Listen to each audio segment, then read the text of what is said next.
Hey everyone, I just got back from watching the new X-Men movie, Logan. Now, this movie is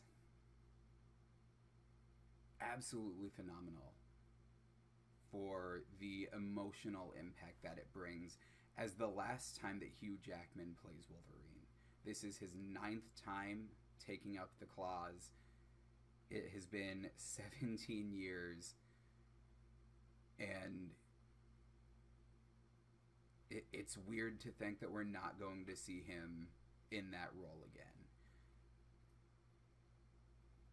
That's not to say that other characters in those X Men roles are not just as iconic. I mean, Patrick Stewart as Professor X, really big deal. But there's just something about Hugh Jackman's Wolverine that throughout this resurgence of comic book and superhero movies has been iconic. They have been inseparable. Um, so I'm going to give my review of this movie. Um, my heads up right now is that there are going to be spoilers. It's not something that can be avoided when talking about a movie like this. Um, if you've seen the other X-Men movies, you need to go watch this. It is a great send off to Hugh Jackman, a great send off to the character of the Wolverine that we have grown to love over these years. If you're not a fan of the X-Men movies, I don't think you need to see it. And it pains me to say that because this is the swan song of the Wolverine. And the reviews for this movie are really good. But I think there's less of an emotional tie-in to this movie if you are not familiar with the Wolverine. Um, and it's just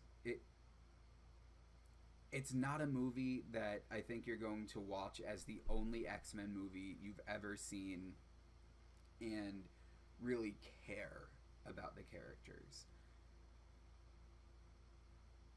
The acting is phenomenal. The writing is phenomenal. As a part of the expansive universe of now 10 X-Men movies, as long as we're counting Deadpool. But unlike Deadpool, this is not able to stand on its own. We don't we don't really get what we need in this movie to develop that emotional connection to the characters. I think you either go in with this emotional connection and you care about what happens to them, or you go in and you don't know the characters and you get that they're supposed to be a big deal, but it doesn't give you any kind of background for any of them. So as a standalone movie, I don't think this succeeds. But it's also not meant to be a standalone movie. It's not meant to introduce these characters. It is meant to give us this final look at these characters that we have grown to know and love over the years. And it is very much a final look. We're not going to have Wolverine anymore. I think to recast him anytime in the next few years would not go over well. Whoever would try to take up that role, they would be compared to Hugh Jackman, and it wouldn't go well. So I think until they do a reboot of the series, there's just no more Wolverine, and I think that's how it needs to be. But I do think we're going to see more Professor X, whether that is young Professor X, as James McAvoy portrays him, or older Professor X in a later telling of the earlier timeline group, however you want to say it, because the X-Men timeline is just kind of crazy. Even this movie, I think, did not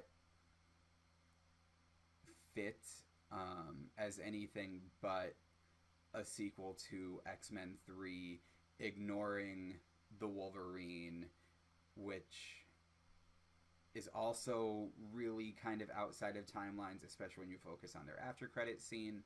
Um, but that's kind of one of the good things about the X-Men movies is because the timelines are all just messed up, you can go in and watch it and know who the characters are, but not necessarily worried as much about continuity.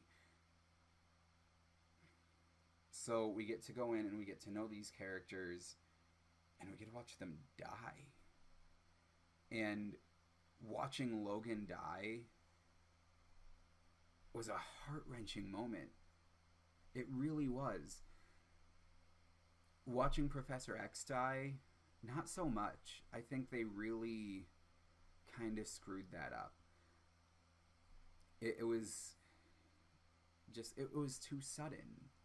It wasn't, oh, there's a danger to him and he has a chance to fight for his life. It's, he thinks he's talking to Wolverine and he's stabbed through the heart. He's gone.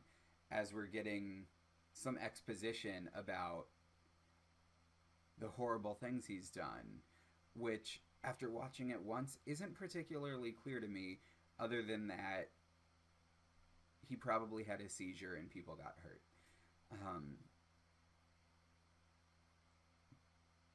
But I didn't feel like his death mattered. I felt like it mattered to Wolverine. He had a much more emotional reaction. But it didn't matter to me watching this movie. Because he was kind of a crazy old man in this. And he was taken out by surprise. And I think they kind of killed that moment. They killed something that could have been a really big deal. And maybe they just didn't want to distract from the death of Logan at the end of the movie. Maybe they wanted there to be one iconic death. But Patrick Stewart's played Professor X just as long as Hugh Jackman has played Wolverine. And I think it's not fair to his character to just stab him through the heart and he's dead. And that's not the only point that I think this movie missed. As far as scenes that could have added that gravitas to the movie. One example that immediately comes to mind is when Laura first speaks. And she does it in Spanish, which I think Spanish was a better choice than English if you're going to have her speak at first. Because I think it needs to be sort of a question of, wait, what did she say? She spoke? But I feel like once she started talking, she said too much. Because she had gone through so much of this movie not saying a word. Now, she got some great lines in toward the end, especially Wolverine's line about crap happening to people he cares about. And then she says, well, then I guess I'll be fine. And man, that was a heart-wrenching line. But honestly, if that had been the only line she spoke in the entire movie, it would have been fantastic. I don't think the movie would have lost anything if that was the only line she spoke. But man, Daphne Keane is an incredible child actress. I'm not normally impressed by child actors.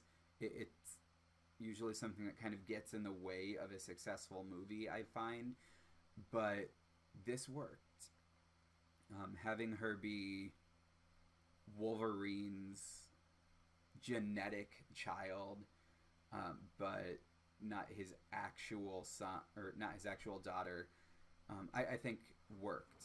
So that it gave them that connection, but didn't make Wolverine out to be some guy who just walked out on a woman a few years ago. But I do think that they missed out by making her speak as much as they did. Her fighting was absolutely incredible. The emotion that she showed just through her face was great. This is an actress who I think we need to keep an eye on, and hopefully she's not overworked as a kid and doesn't do that whole crazy Disney kid kind of thing that we've seen. Hopefully, she will grow up and not be in the limelight too much so that she doesn't grow up crazy. Um, because I think she does have what it takes to be an incredible actress. And I would like to see more from her as the years go on, especially in about 10 years. I don't want to see as much as she's young because I don't want it to ruin her life. So overall, I liked the movie. I did. But that's speaking as an X-Men fan and a fan of Hugh Jackman's Wolverine. I thought the villains in this movie were kind of weak. They were pretty generic. There's not really anything that stands out. And that's just, I mean, it's typical of X-Men movies in recent years. They set up the superhero movie renaissance, and then they just kind of stayed where they were. They're not bad movies, but they are not up to par with what we've gotten in recent years. This is absolutely a movie that I will buy when it comes out, but that comes down to me essentially collecting superhero movies, even ones that aren't very good. But I don't think it's one that I'm going to watch a whole lot, because there are movies that give a better story or that create more of a sense of closure for that specific storyline, where this movie was about creating a sense of closure for the character, and it accomplished that. It did what it had to do with sending Hugh Jackman out. But I think it's lacking as an individual movie. I think it's different enough from other X-Men movies that people are going to be fooled by it at the beginning, and they're going to say, well, this is just a great artsy movie, this is a really bold step. But bold does not mean great. It doesn't mean that it was the right choice to make. And I think this movie will not last the test of time. I still enjoyed it as someone who enjoys the X-Men movies. If you've seen the X-Men movies, I think you'll like this movie. If you haven't, I don't think you have a reason to care. That's my final verdict. Some of you are going to disagree with me. Feel free to let me know why in the comments. Feel free to tell me exactly why I'm wrong and what makes this movie great. Maybe you agree with me. I don't know. But again, feel free to just leave a comment. Like and subscribe this video if you're interested in seeing more like this. And I will see you in my next review.